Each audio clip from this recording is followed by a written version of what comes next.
Cities and towns have sewerage systems in place to carry the wastewater from our homes, hotels, factories, and other establishments to a sewerage treatment plant where the wastewater is treated. It is then deemed safe to release into other water sources.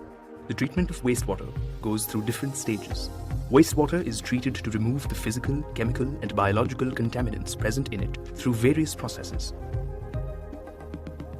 The pre-treatment process involves the sewage being sent through grids or vertical bars that can remove large solid substances like metal cans, paper, and plastic materials. In primary treatment process, the sewage flows through the grit chamber very slowly, so that the sand, pebbles, and soil settle down at the bottom. The sewage flows into the settling tank or sedimentation tank, where the solid wastes like feces are allowed to settle down. Wastes such as soaps, oils, and grease rise to the top of the wastewater. The waste material that settles down at the bottom is called the sludge, and the floatable material is called the scum. Scum is then removed using a skimmer, and sludge is removed with a scraper every few days. The water that is left out. In the secondary treatment process, biological or organic wastes are removed. It is a biological process.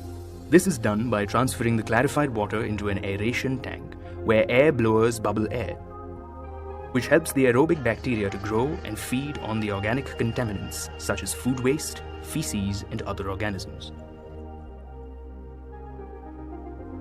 The mixture then flows from the aeration tank into the clarifier, where activated sludge settles out by gravity.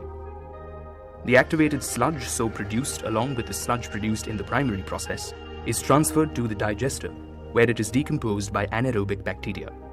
Biogas is produced in this process, which can be used as fuel or can be used to produce electricity.